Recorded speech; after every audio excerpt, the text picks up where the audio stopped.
하나님 말씀 이사야 11장 1절에서 9절 말씀 우리 한 절씩 교독하겠습니다. 이새의 줄기에서 한 싹이 나며 그 뿌리에서 한 가지가 나서 결실할 것이요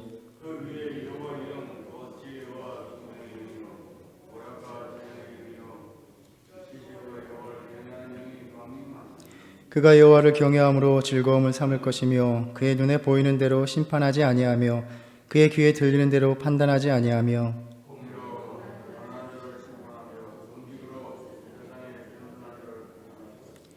그의 입에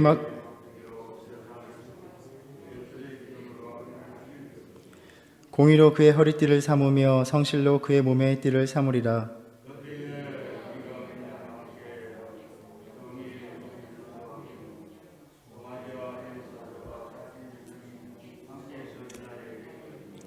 암소와 곰이 함께 먹으며 그것들의 새끼가 함께 엎드리며 사자가 소처럼 풀을 먹을 것이며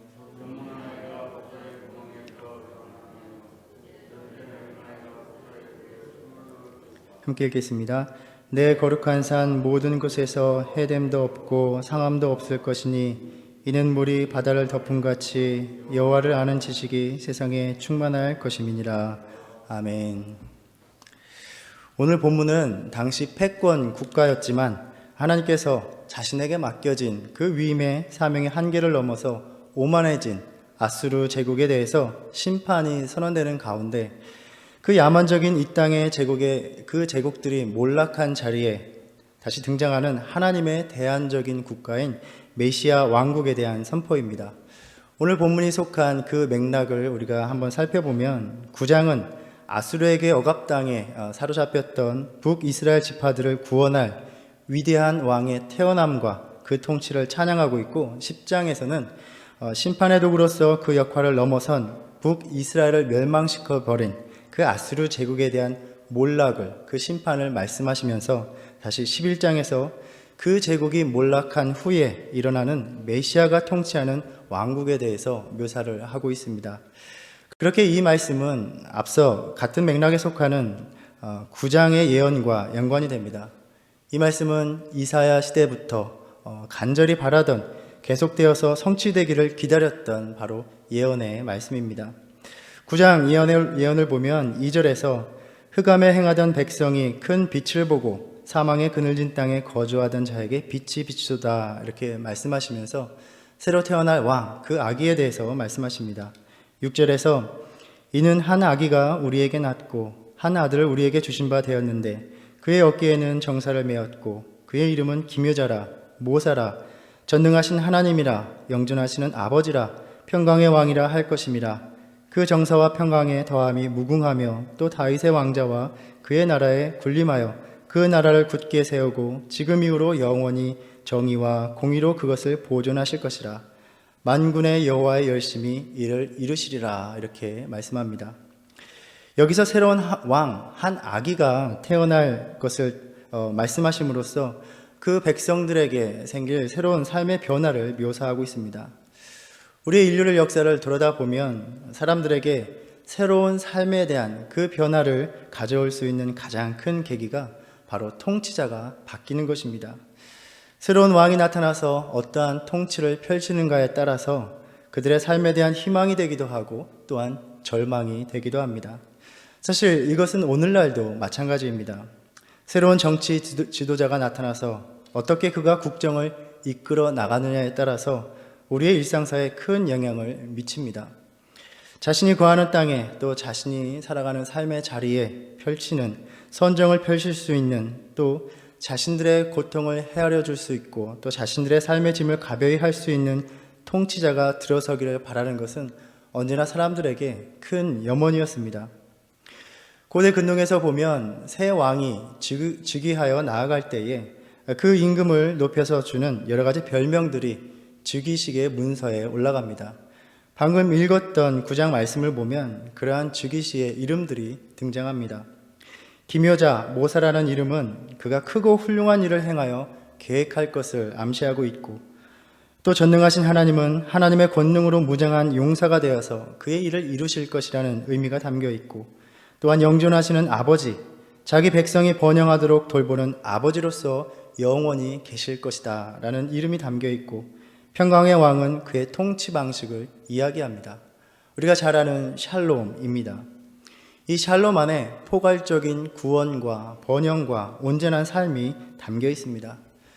권력의 잔인함에 눌리는 것이 아니라, 또 전쟁의 참혹한 세상이 아니라, 그 어떤 나쁜 것에서도 어지럽혀지지 않는 정의와 공의로 가득한 세상을 암시합니다. 우리가 잘 알듯이 우리 기독교의 전통은 이 말씀을, 또 이 아기를 이 땅에 오신 예수 그리스도이심을 가리킨다라고 이해하고 해석을 합니다. 그리고 9장 말씀에 이어서 11장에서 그 메시아가 다스리는 평화로운 왕국이 묘사되고 있습니다. 새로운 통치자를 기대한다는 것은 지금의 통치자의 통치를 받는 그 현실이 암담하고 힘들고 절망적이다라는 것을 의미합니다. 특히 이 예언을 듣던 당시에 아수르라는 제국의 통치는 큰 위협과 큰 고통의 상징이었습니다. 이방의 통치는 언제나 강제 노동 속에서 큰 멍해를 지는 일이었습니다. 언급한 것처럼 10장에서는 하나님께서는 그러한 교만한 아수르를 심판하여 벌하실 것이고 이스라엘의 남은 자들이 돌아올 것이다 라는 말씀을 주셨습니다. 이 땅에서는 아수르 제국과 같은 세상의 왕국은 멸망을 당할 것이다 말씀을 하셨고, 그리고 이어서 하나님께서 세우신 왕이 다스리는 영원한 나라가 올 것이다 라는 약속의 말씀을 주십니다. 오늘 본문에 보면 이새의 줄기라는 그 말은 줄기는 그루터기를 의미합니다. 나무가 베어져서 그루터기가 남았는데 거기에서 한 싹이 난다 이렇게 말씀합니다. 이 말씀은 다윗 왕조를 베어버리진 나무에 비교함으로써 다윗 왕조가 무너지거나 황폐해졌음을 암시합니다. 하나님의 심판을 받아서 멸망하기에 이른 것입니다. 우리가 성경을 읽어서 잘 알고 있듯이 북이스라엘이 또 남유다가 어떻게 멸망하고 그들이 포로로 끌려갔는지를 전해주고 있습니다. 그렇지만 하나님께서는 그 백성들의 삶을 완전히 끝장내시지 않고 다시 거기에서 새싹이 돋아나게 하십니다. 하나님께서 그 자비와 사랑을 거두시지 않고 다시 시작하시는 것입니다. 남은 줄기에서 자라난 그 싹이 가지가 나고 결실할 때에 하나님께서 보내신 메시아가 다스리시는 나라에서 어떠한 통치가 펼쳐질 것인가, 이것을 전해주고 있습니다. 이 말씀은 9장에서 말씀하신 바와 같습니다. 그의 위에 여호와를 경외하는 영이 강림하실 것이다 라고 말씀합니다. 그래서 이 영으로 말미암아 지혜와 총명과 모략과 재능과 지식과 여호와를 경외하는 것으로 가득하게 될 것이다 라는 선포가 주어집니다. 그래서 그가 다스리시는 통치의 영역에서 그 안에 담겨진 백성들은 마땅히 또 기꺼이 여호와를 경외함으로 즐거움을 삼으며 기뻐하며 살 것이다 이렇게 말씀을 합니다. 이것은 결코 우리가 생각하는 오늘날의 가장 이상적인 정치 형태, 또 이상적인 민주주의의 실현이 아닙니다. 분명히 그는 통치자처럼 절대 주권으로 통치하고 다스리실 것입니다. 그렇지만 그 통치는 이 땅의, 이 세상의 통치자와는 다를 것입니다. 피상적인 지식으로 자신의 판단으로 흔들리는 일반 재판관과는 달리 공명하게 정의롭게 심판하실 것입니다. 궁핍하고 가난한 자들은 그 세상의 지도자들에게 눌렸던 것처럼 살아가지는 않을 것입니다. 눌린 자들은 오직 그 메시아, 새로운 왕의 공의의 다스리심으로 인해서 해됨을 입지 않을 것이며, 또 사악한 자들은 죽임을 당하게 될 것입니다. 그의 통치는 공의와 신실함이 마치 그의 옷의 한 부분인 허리띠나 몸의 띠처럼 그의 한 부분으로 특징 지어질 것입니다. 이 말씀 중에서 한 단어, 깊이 다가오는 단어가 바로 성실이라는 말씀입니다. 그 백성을 공의롭게 다스리시는데 결코 소홀함이 없을 것이다 라는 말씀입니다. 성실하시다라고 말씀합니다. 9장 7절 말씀에서도 여호와의 열심히 이를 이루시리라 라고 말씀하셨습니다. 하나님께서 그 백성들을, 또 우리들을 돌보시는 일은 그분의 열심, 또 그분의 성실 가운데 변함없이 행하여질 것이다 라는 약속의 말씀입니다. 오늘도 우리는 주님의 열심과 성실 때문에 그분의 돌봄의 손길 아래 있는 것입니다. 주님의 열심은 우리가 알고 있듯이 자신의 생명을 다 주시는 데까지 쏟아 부어주셨던 그러한 열심이었습니다. 우리를 다스리실 이 새로운 통치자가 오신다라는 것이 바로 복음입니다. 지난 수요 예배에서 복음에 대해서 나누었던 적이 있습니다. 로마 시대의 당시 복음이라는 말은 황제가 탄생하거나 또 즉위할 때에, 또한 전쟁에서 승리할 때에 이러한 소식들을 세상에 널리 알리는 그런 고정된 표현이었습니다. 복음에서 전해진 소식은 어떤 상상으로만 그려보는 그런 현실이 아니었습니다. 복음은 이것을 듣는 그 사람들에게, 그 당시의 사람들에게, 그 현실의 사람들에게 아주 정치적으로 현실적인 것이었습니다. 자신의 삶의 현실에 관한 소식이 바로 복음이었습니다.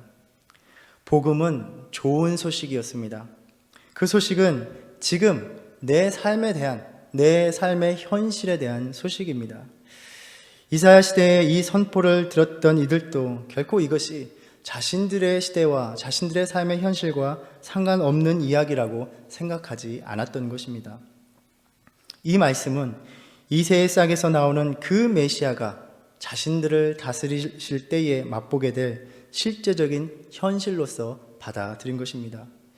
이스라엘 백성들은 예수 그리스도가 이 땅에 오셨을 때 그분의 통치의 서막을 맛보았고 그 통치가 온 땅에 궁극적으로 이루어질 날을 기대하며 고대하게 되었습니다.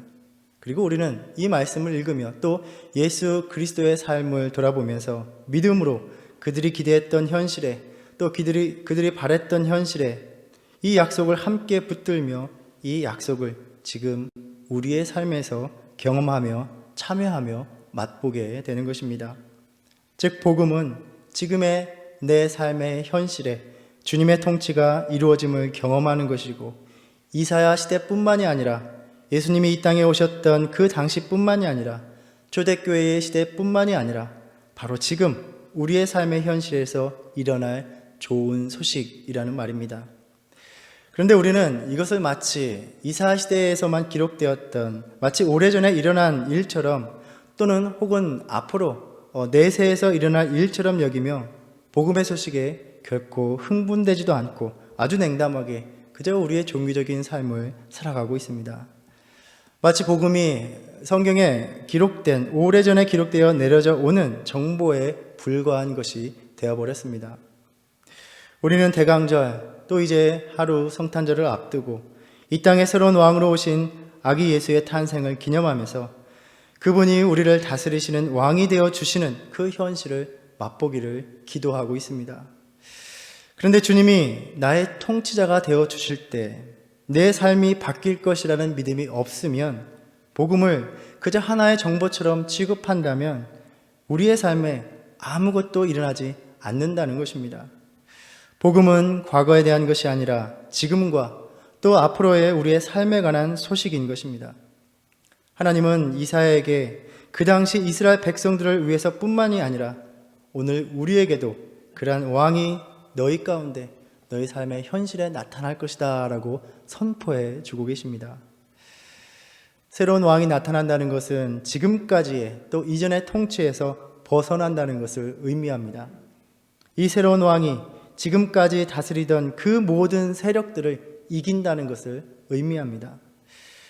여기에서 우리가 분명히 알아야 할 것은, 우리가 이전의 통치에서 벗어난다는 것은 우리 스스로 자유롭게 된다는 것을 의미하지 않습니다. 새로운 통치자의 다스리심을 받는다는 것을 의미합니다. 또다시 또 다른 통치의 영역으로 들어가는 것입니다. 하나님께서 우리를 자유롭게 하셨다는 것은 이제 우리가 우리 마음대로 살 수 있다는 것을 결코 의미하지 않습니다. 주님의 다스리심을 받는 것, 주님의 다스리심을 따라 사는 것을 의미하는 것입니다. 우리는 오직 하나님의 통치하심을 받을 때에만 우리의 인간 존재의 완전한 실현에 이르게 될 수 있습니다. 바로 하나님이 우리를 창조하셨기 때문입니다. 우리는 이사야서의 말씀을 읽으며 특히 오늘 본문의 후반부에서 평화로운 세상의 환상을 들으면서 어서 속히 그러한 세상이 내 삶에, 우리의 삶에 오기를 간절히 기대합니다. 그런데 한 가지, 그러한 삶의 현실을 경험하고 맛보는 데는 한 가지 전제가 있습니다. 오직 그 메시아의 통치를 철저히 받을 때에만 이 약속이 우리의 삶의 현실이 될 수 있다는 것입니다. 누군가의 지배를 받고 통치를 받는다는 것, 그 통치 속에 들어간다는 것은 내 삶의 자유를 종속하는 것이 아니냐라고 누군가는 물을 수도 있습니다. 그러나 우리는 우리 스스로를 통치할 수 없다는 것을 우리 인류의 역사를 통해서 너무나 생생하게 목격해왔고 잘 알고 있습니다. 아담과 하와가 하나님의 손안에 머물 때, 주님의 명에 순종할 때 그들은 에덴의 풍요로움을 마음껏 누릴 수가 있었습니다. 그러나 그들이 에덴에서 벗어날 때에 자신들의 의지를 하나님에 대한 순종이 아니라 자신들의 욕망을 위해서 행사할 때에 한 세대도 지나지 않아서 그들은 다른 생명을 해하는, 다른 생명을 빼앗는 그러한 잔인한 폭력을 저질렀습니다. 오늘날 인류는 그렇게 자신들의 자유를 주장하면서 더 소유하고 더 누리기 위해서 다른 국가를, 또 다른 민족을, 힘없는 자를, 가지지 못한 자들을 억압하고 있는지, 어떻게 그렇게 하고 있는지를 우리는 생생하게 목격하고 있습니다. 우리는 오직 우리를 그분의 형상으로 만드신 그분 안에 머물 때에만 온전한 평화를 누릴 수 있다는 것입니다. 여전히 누군가의 통치 자체를 거부하는 마음, 그 불편한 마음이 우리에게 남아있다면 우리는 그분이 우리를 자신의 통치 아래 두시기 위해서 어떻게 하셨는지를 돌이켜볼 필요가 있습니다. 하나님께서 메시아의 이 평화로운 왕국을 이루시기 위해서, 그 나라의 현실을 우리에게 선물로 주시기 위해서 하나님 대신 그리스도가 인간의 불편한 육신을 입으셨고 인간들이 가장 수치스럽고 고통스럽게 여기던 십자가로 나아가서 그들의 죄의 몽해를 담당하셨습니다. 가장 연약한 모습으로 자신을 보낸 아버지에게까지 버림받으며 아버지여, 아버지여, 왜 나를 버리셨나이까 절규하시면서 십자가에서 가장 고통스러운 죽음을 맞이하셨습니다. 하나님께서 우리의 고통 속에 함께 하시기 위해서 임마누엘이 되셨습니다. 임마누엘, 이 단어는 참 우리에게 영광스럽고 복되고 은혜롭게 다가옵니다. 그런데 정말 냉정하게 생각해 본다면 임마누엘은 결코 하나님께는 달가운 말이 아닙니다. 하나님이 우리와 함께 계시는 것이 하나님 앞에 무슨 유익이 있고 하나님 앞에 무슨 기쁨이 있겠습니까? 하나님이 우리를 다스리시는 길, 왕이 되시는 길, 임마누엘이 되시는 길은 스스로가 가시면류관을 자신의 머리에 쓰는 것 그 이상도 그 이하도 아니었습니다. 그런데 그의 열심히 이를 이루시고 그의 성실로 몸의 띠를 삼으셨다고 우리에게 말씀하십니다. 이것은 은혜가 아니면, 사랑이 아니면 달리 표현할 방법이 없는 것입니다. 하나님은 이 십자가의 방법으로 그 어떠한 상황에서도 우리의 왕이 되어주시겠다고 약속해 주고 계십니다. 지금 나를 억누르고 지배하는 그 어떤 세력도 이 새로운 왕 앞에서 다 패배하고 굴복한다는 선언의 약속입니다. 그래서 이 새로운 왕을 맞이한 이들은 새로운 삶의 현실을 맞이할 것이다 말씀합니다. 우리가 지난 수요일에 묵상한 그 베데스다의 병자는 이 새로운 왕이 자기에게 오심으로써 38년, 어쩌면 자신의 일생에 거의 전부를 주저앉히던 그 질병의 세력에서, 자신을 지배하던 그 세력에서 벗어남을 맛보았습니다. 소경 바디메오는 이 새로운 왕을 만남으로 자신의 모든 삶을 가리고 있었던 그 어두움에서 벗어나 빛을 보게 되었습니다. 십자가에서 죽으시고 부활하신 예수 그리스도가 우리에게 새로운 왕이 되시니 이 세상의 그 어떤 통치자도 가져다 줄 수 없었던 그 놀라운 구원이 우리의 인생에서 일어나게 된 것입니다. 이사야를 통해서 이 메시아 통치의 환상을 전해주시면서 하나님께서는 이 나라가 십자가를 통하여 너희에게 오늘날 너희의 삶에도 이루어질 것이다 라고 말씀해주고 계십니다. 그리고 그 증표로 이 성탄절에 아기 예수를 보내주셨습니다. 너희의 인생을 지배하는 것이 무엇이든, 그것이 가난과 궁핍이든 어떠한 얽매임이든 지독한 고통의 질병이든 그 지배에서 벗어나게 하여 너를 너희들을 나의 모든 것을 버리고서라도 내 사랑의 통치 영역 안에 둘 것이다 라는 주님의 사랑의 선언인 것입니다. 나의 열심히 일을 이루며 나는 그 일을 이루기 위하여 성실로 내 몸에 띠를 삼을 것이다. 그때에는 내 거룩한 산 모든 곳에서 해됨도 없고 상함도 없을 것이니 이는 물이 바다를 덮은 같이 여호와를 아는 지식이 세상에 충만할 것임이라.